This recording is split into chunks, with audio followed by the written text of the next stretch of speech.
करें। एक और ग्रंथ है जिसका मैं नाम लूँगा, वह है त्रिपुरा रहस्य ज्ञान खंड। 3 भाग में आते हैं। त्रिपुरा रहस्य ज्ञान खंड इतने सरल तरीके से, उसमें परशुराम दत्तात्रेय का संवाद है। चौखंबा प्रेस से भी निकले हुए, आप उनको पढ़ सकते हैं। इतने सरल तरीके अपने स्वरूप को जानने का आसान मार्ग है।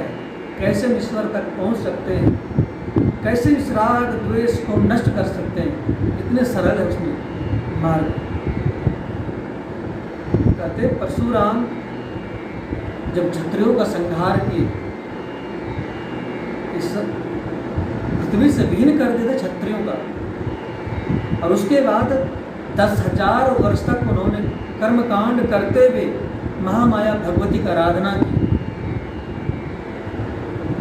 उसके उपरांत भी उन्हें शांति जब नहीं मिली, 10,000 वर्ष तप करने के उपरांत भी शांति जब नहीं मिली, तो कहते हैं परशुराम दत्तात्रेय के शरण में आते हैं कि दत्तात्रेय उन्हें आत्मबोध का ज्ञान उन्हें प्रदान करते हैं, फिर जाके वो परशुराम मुक्त हो जाते हैं। अब ये कथा है, कथा नहीं, ये तो जीवन के लिए एक अमृत है। आप एक बार पढ़िए त्रिपुरा रहस्य ज्ञान खंड। ये त्रिपुरा रहस्य ज्ञान खंड उनके लिए है जो व्यक्ति मुक्त होना चाहते हैं, जिनके जीवन में शांति नहीं है, उनको शांति चाहिए, जो संसार से उपराम हो चुके हैं, जिन्हें लगता है कि संसार दुखों का घर है। ये ऐसे व्यक्ति के लिए भागवत में कहते हैं कि विवद भागवतम रसमालयम मुहुर्हो रसिका भोगी भावुका। तो ये जो कथा है सिर्फ 2 व्यक्ति के लिए, रसिक और भावुक के लिए नहीं है। पानी तो वही व्यक्ति पीते हैं जिन्हें प्यास लगी है, भोजन वही करते हैं जिन्हें भूख लगी है, बाकी थोड़े जब जिसको नहीं लगे तो नहीं करते हैं। वैसे ही जिनके मन में इच्छा है कि ये संसार दुखों का घर है और इससे हमें छुटकारा मिलना चाहिए, तो वही व्यक्ति मुक्त हो सकते हैं, दूसरा और कोई रास्ता नहीं। आज के साक्षात्कार का एक सवाल और हम स्वामी जी से करने जा रहे हैं। स्वामी जी, आपके साक्षात्कार से हमें यह आभासित होता है कि आप बड़े अध्ययनशील हैं। योग पर और कौन कौन सी किताबें हैं जिनको आपने पढ़ा हो, आप प्रभावित? देखिए, योग पर बहुत सारे ग्रंथ हैं। तो सबसे अभी जो एक ग्रंथ है जिसमें जिसे कहते हैं मेडिटेशन, जिसे कहते हैं ध्यान, तो ध्यान करने के लिए जो सबसे अभी एक ग्रंथ है,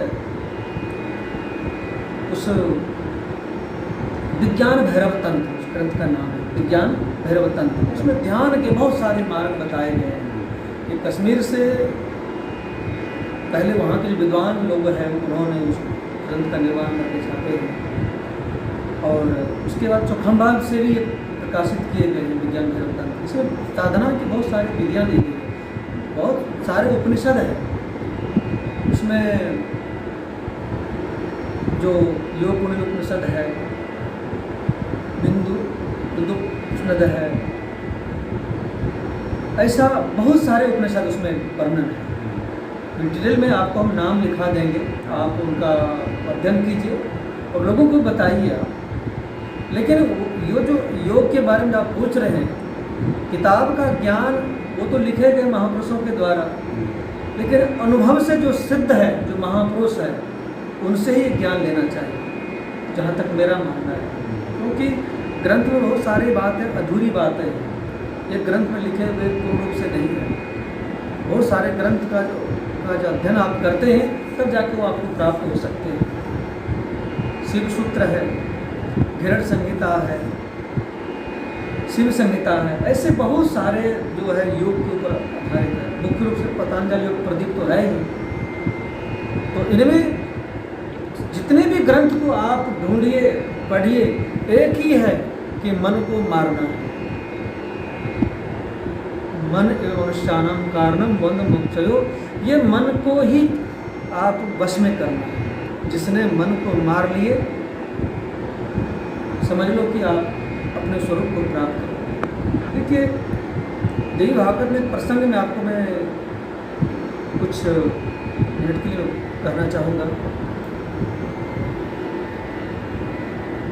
सुखदेव जी महाराज जो है बृहस्पति के शिष्य हैं। बृहस्पति जी के पास इन्होंने विद्या अध्ययन की, और जब वे विद्या अध्ययन करके लौटते हैं अपने घर पिता के पास, पिता के चरणों में प्रणाम करते, पिता अपने हृदय से अपने पुत्र को लगाते हैं। फिर कहते हैं कि हे पुत्र, तुम अपने पुत्रों को उद्धार करने के लिए घर गृहस्थी बसा लो, यानी गृहस्थ आश्रम में बंध जाओ, विवाह के बंधन में बंध जाओ। लेकिन उन्होंने साफ मना कर दिया कि हम विवाह बंधन बंधना नहीं चाहते, क्योंकि संसार दुखों का घर है। पिता पुत्र में दोनों में बहुत संवाद होते हैं, और एक ज्ञानी महापुरुषों के लिए पढ़ने के लिए है, जो कोई साधना करना चाहेंगे या चाहते हैं उनको ये प्रसंग जरूर पढ़ना चाहिए।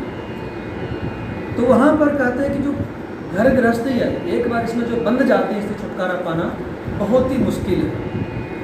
तो वहाँ पर जो सुखदेव जी से उनके पिता ने कहा कि हे पुत्र, मैंने देवी भागवत ग्रंथ की रचना की, तू एक बार पढ़ो, पढ़ने के बाद भी तुम्हारे मन में शांति नहीं होंगे, तुम्हारी जो इच्छा वो करना। देवी भागवत ग्रंथ की रचना करने के उपरांत व्यास जी महाराज वो ग्रंथ देते हैं अपने पुत्र को पढ़ने के लिए।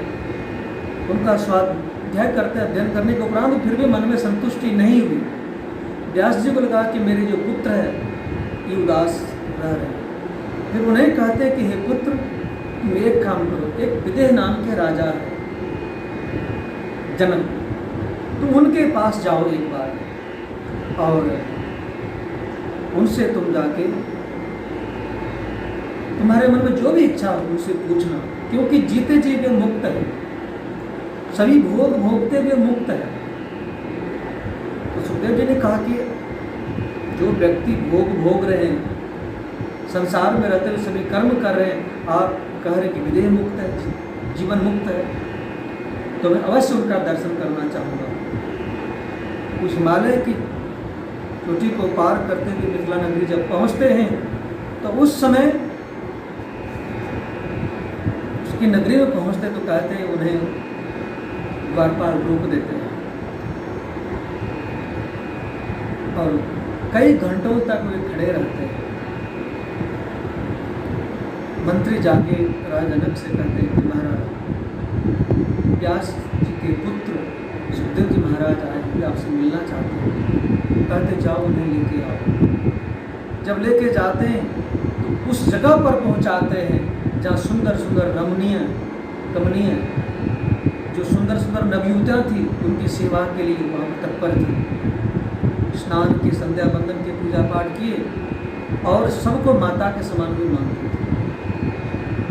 उनसे आगे दूसरे दिन किसी और कक्ष में लेके जाते, बहुत सारे भोग सामग्री, लेकिन सब कुछ से वे निष्प्रिय थे, किसी चीज़ में आसक्ति रखते नहीं थे। तो राजा के पास गए, तो राजा से पूछा कि आप सभी भोग को भोगते हुए अपने आप को कैसे इस बंधन से मुक्त समझते हैं? मैं तो देख रहा हूँ कि आप राजपाट कर रहे, खाना पीना सब कुछ कर रहे, फिर अपने आप को कहते कि अब मैं जीवन मुक्त हूँ। उसके बाद सुखदेव जी से राजा जनक ने कहा कि महाराज देखिए, जैसे आप वन में जाएंगे तभी आपको भूख प्यास लगे, सर्दी गर्मी लगेगी, तो घर में रहकर आप भोजन कीजिए, भजन कीजिए। तो वहाँ पर दोनों के बीच में बात संवाद बहुत ही गूढ़ रहस्य चलते हैं। उस समय राजा ने सुखदेव जी से कहा कि जैसे कीचड़ में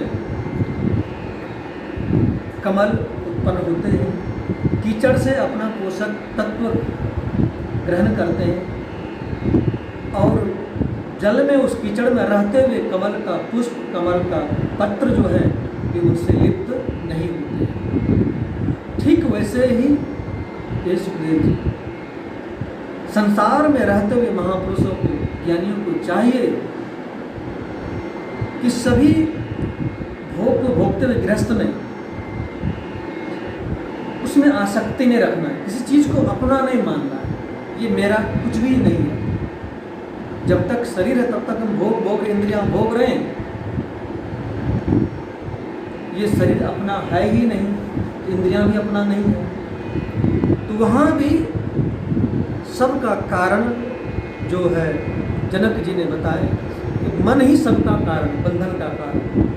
इसलिए मन को वश में करो। वहाँ भी यही श्लोक का उन्होंने वर्णन किया सुखदेव जी के सामने, मन एवं मनुष्यानाम कारणम मन मोक्ष, कि सबसे पहले आप मन को ही मारो। देवी भागवत का आपको संक्षिप्त रूप से प्रसंग सुनाए हैं आपको। तो सबका कारण हमारा मन। योग में प्रथम जो है सूत्र बताते हैं, योगश्चित्त वृत्ति निरोधन। तो वृत्तियाँ क्या, हमारा मन ही है जो मन इधर भटक रहे हैं, उस वृत्तियों को रोकना है, उनको शांत करना है। और उनके लिए कहते हैं ज्ञान, वैराग्य और अभ्यास। ये तीन चीज़ें आप उस परमात्मा को प्राप्त कर सकते। जैसे भगवान ने कहा अभ्यास और वैराग्य के द्वारा ही अर्जुन तुम अपने मन को वश में कर पाओगे। दूसरा और कोई मार्ग नहीं है मन को वश में करने का। और बिना ज्ञान के आपको शांति नहीं मिलेगी। इसके लिए महापुरुष का जो आश्रय वो बहुत जरूरी है। महाराज जी, आपने बहुत अच्छे विचार व्यक्त किए, बहुत बहुत आपको धन्यवाद। हम एक किताब आपको भेंट कर रहे हैं, शकुंतला सिन्हा जी ने लिखी है, जो कि बहुत अच्छी प्रोफेसर रही हैं, चिंतन के पल। आपका स्वागत है।